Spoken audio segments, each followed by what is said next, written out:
उन्हाळ्याच्या दुपारी गावाच्या चौऱ्यावर काही शेतकरी बसलेले आहेत. त्या सगळ्यांच्या चेहऱ्यावर चिंता आणि थकवा दिसत होता. जमीनदाराचे गुंडे गावामध्ये फिरत होते. अशोक एका कोण्यामध्ये आपल्या बायको लीलाशी बोलत होता. लीला, हा भैरव सिंग आपला जीव सुद्धा घेईल. जमीन हिसकावून तो काय करणार? या जमिनीवर काही उगणारच नाहीये, तर त्याचं लालच काय कामाचं? अशोक रागाने काहीच नाही होणार. आपल्याला आपली जमीन वाचवण्यासाठी दुसरा उपाय शोधावा लागेल. कसला प्रकार लीला? पाऊस नाही झालाय, धान्य नाही उगलंय, आपल्या ह्या जमिनीवरती काहीच नाही राहिलंय. ह्या गावामध्ये राहणं म्हणजे मृत्यूला बोलवण्यासारखं आहे. तेव्हा गावाचा मुखिया रामदास जवळ येतो. अशोक, तू बरोबर बोलत आहेस. भैरव सिंगने गावाला नर्क बनवलंय. पण बाळा, तुझ्यासारख्या लोकांनी सुद्धा हार मानली तर ह्या गावाचं काय होईल? मुखियाजी, मला लढायचं आहे, पण कसं? माझ्याकडे आता काहीच नाही राहिलंय. तुझ्याकडे तुझी मेहनत आणि हिंमत आहे अशोक, हे नको विसरूस. अशोक गप्प बसतो, पण त्याच्या डोळ्यामध्ये प्रश्न आणि राग स्पष्ट दिसत होता. दुसऱ्या दिवस अशोक दमून जंगलामध्ये बसलेला होता. त्याच्या चेहऱ्यावर चिंता होती. अचानक त्याला झाडांच्या मागून कोणाच्या तरी चालण्याची आवाज येते. एक म्हातारा माणूस लाकडीचा सहारा घेऊन हळूहळू अशोककडे येतो. काय विचार करत आहेस बाळा? तुम्ही कोण आहात आणि ह्या जागेवरती तुम्ही काय करत आहात? मी एक प्रवासी आहे, पण तुमच्यापेक्षा जास्त भरकटलेला नाहीये. असं वाटतंय तुम्ही आयुष्यापासून हार मानली आहे. हारतो तोच ज्याच्याकडे काही वाचतं. माझ्याकडे जमीन नाहीये आणि माझा परिवार आणि जमीनदार माझं सगळं हिसकावून घेण्यासाठी राहिलाय. आता हे हार मानणंच एक शेवटचा रस्ता आहे. हार मानणारं नाही, लढणारच या जगाला बदलेल. तू शेतकरी आहेस आणि शेतकरीच्या हातामध्ये ह्या जगाला बदलण्याची ताकद आहे. ताकद? माझी जमीन सुकलेली आहे, त्याच्यामध्ये काही ताकदच नाही राहिली आहे. तर ताकद मी देतो. हे घे, हे 3 बीज तुझ्या जमिनीमध्ये उगव. जे उगेल ते तुझं नशीब बदलून टाकेल. म्हातारा 3 छोटी छोटी बी अशोकच्या हातामध्ये ठेवतो. हे बीज काय करणार? हे काही जादू आहे? जादू आहे आणि मेहनतीमध्ये तुला फरक लगेच समजेल. पण लक्षात ठेव, जे चमकेल त्याला सांभाळणं खूप मुश्किल आहे.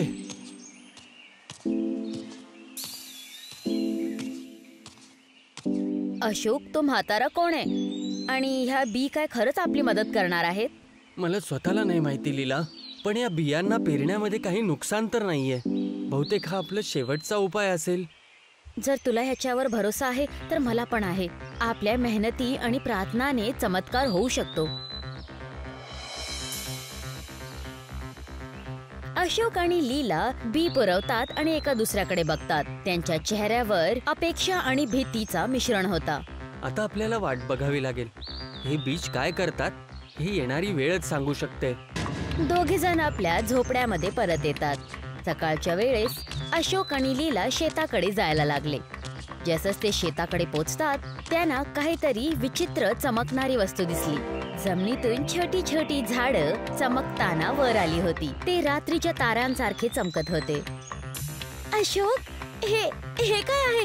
आपली जमीन तर नापीक होती. ही झाडं कशी काय उगली?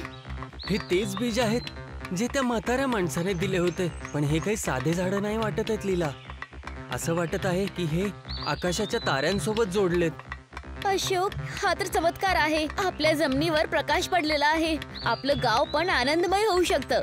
अशोक आणि लीला 1 सेकंडसाठी खुश झाले. पण लीला आणि गाववाल्यांना आणि जमीनदाराला पत्ता लागला तर हे झाडं सुद्धा आपल्यासाठी त्रासच बनणार. आपल्याला सचेत राहावं लागेल अशोक. पण खरं ते किती दिवस लपवू शकतो आपण? दुसऱ्या दिवशी गावाची लोक शेताकडे जमा झाली. सगळेजण त्या झाडांना बघत होते. त्यांच्या डोळ्यांमध्ये आश्चर्य आणि आनंद होता. पण गर्दीच्या मधोमधी जमीनदाराच्या माणसाने हे बघितलं आणि तो ताबडतोब भैरव सिंगला सांगण्यासाठी पळून गेला. अशोक भाऊ, हे झाडं कुठून आले? हे तर चमत्कार वाटत आहेत. भाऊ, हे देवाचं देणं आहे. आम्ही फक्त मेहनत केली आणि हे उगून आले. जर हे झाडं आपल्या जमिनीवर पण आले तर आपलं तर नशीबच बदलू शकतं. अशोक, तुझ्या ह्या शेताने आशेचा एक नवीन किरण दाखवलाय, पण तुला सावधान राहावं लागेल. जमीनदारला ही गोष्ट जर कळाली तर याला सुद्धा तो तुझ्याकडनं हिसकावून घेणार. अशोक काहीतरी बोलणारच होता की दुरूनच भैरव सिंग आणि त्याचे साथी येताना दिसले. भैरव सिंग आपल्या माणसांबरोबर शेतावर पोचला. त्याच्या चेहऱ्यावर राग आणि लालचचं मिश्रण होतं. तो शेताची चमकदार झाडे बघतो. तर हा आहे तुझा चमत्कार अशोक. माझ्या जमिनीवरती ही जादू आणून तू माझ्या डोळ्यामध्ये धूळ फेकलीस. जमीनदार साहेब, ही जमीन माझी आहे. याला मी माझ्या मेहनतीनं बनवलंय. या झाडांवरती तुमचा काही अधिकार नाहीये. तुझी जमीन, तुझी हिम्मत कशी झाली हे असं बोलायची? हे पूर्ण गाव आणि सगळे शेत हे माझी जहागीर आहे आणि आता हे चमकणारे झाड पण माझे आहेत. जमीनदार साहेब, देवाने दिलेली वस्तू माणूस आपली जागीर नाही बनवू शकतो. ही झाडं मेहनती आणि विश्वासाचं फळ आहेत. गप्प बाईस. माझी जी इच्छा असेल तेच होणार. आजपासून ही जमीन माझी आहे. अशोक, जर तू विरोध केलास तर तयार रहा पुढच्या सगळ्या संकटांना. भैरव सिंगने आपल्या माणसांना झाडांना उसपून काढण्याचा आदेश दिला. अशोक आणि लीला मधोमधी येतात आणि थांबवण्याचा प्रयत्न करतात. गाववाले अशोकचा साथ देतात, पण जमीनदाराच्या गुंड्यांनी हतियार काढले. जमीनदार साहेब, हा अन्याय आहे. गरिबांची जमीन घेऊन तुम्हाला काही नाही मिळणार. मला सोनं मिळेल, समजलं? हे झाडं काही साधी गोष्ट नाहीये. मला यांच्या चमकीने खजान्याचा सुगंध येतोय. जमीनदाराने माणसांना झाडं उसपण्यासाठी सोडलं आणि तो तिथून निघून गेला. अशोक आणि लीला काळजीत पडले.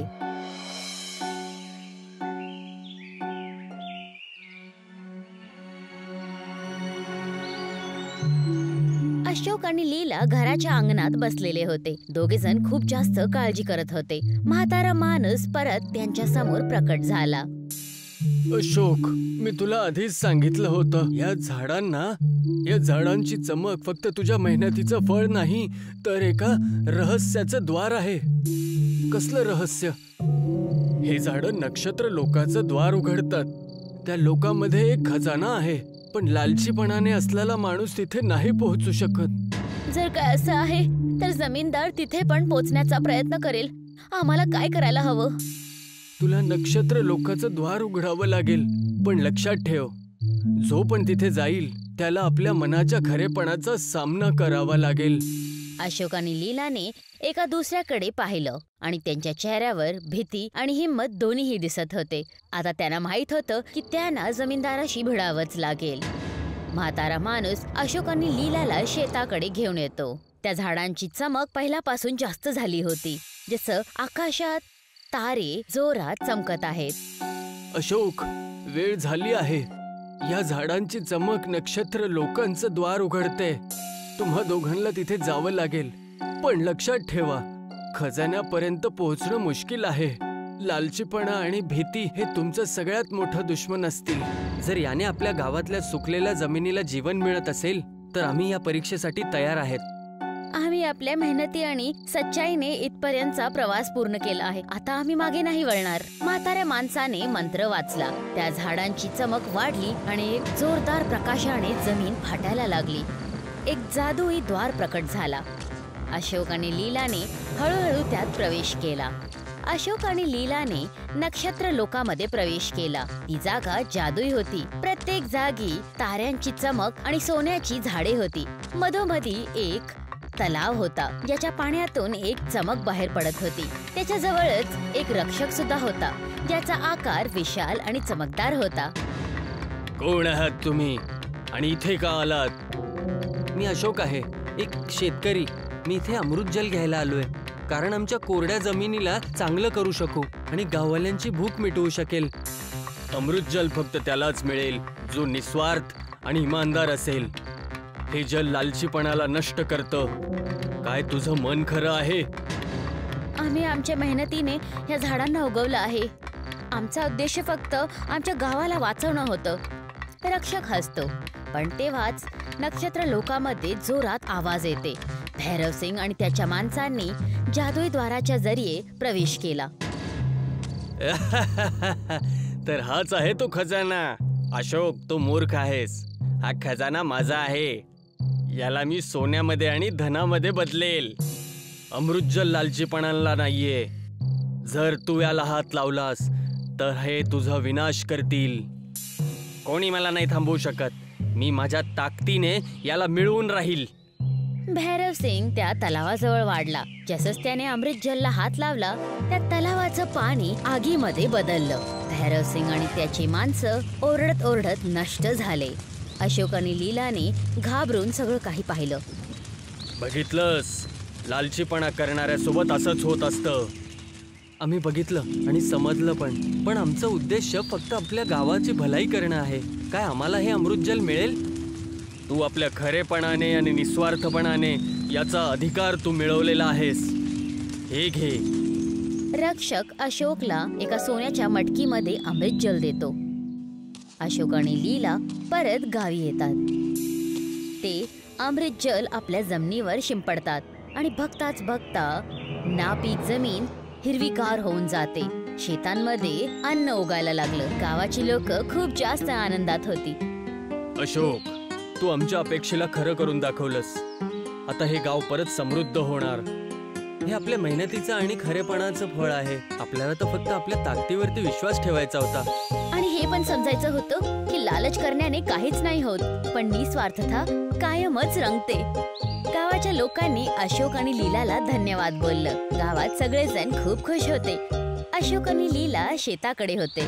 म्हातारा माणूस एकदा पुन्हा त्यांच्या समोर प्रकट झाला. तुम्ही कोण आहात बाबा, आणि तुम्ही आमची मदत का केली? अशोक, मी नक्षत्र लोकांचा रक्षक आहे. मी खूप वर्षांपासून ह्या जमिनीवर भ्रमण करतो आणि त्या लोकांना शोधत असतो जे खरेपणाने आणि निस्वार्थपणाने जमीन आणि आयुष्याला सांभाळण्याचा प्रयत्न करत असतात. पण आम्हालाच का निवडलं? कारण मी तुमच्या मेहनतीला आणि खरेपणाला बघितलं होतं. तुमच्यासारखी लोकच अमृतजल आणि नक्षत्र लोकाच्या तिचा बरोबर उपयोग करू शकतात.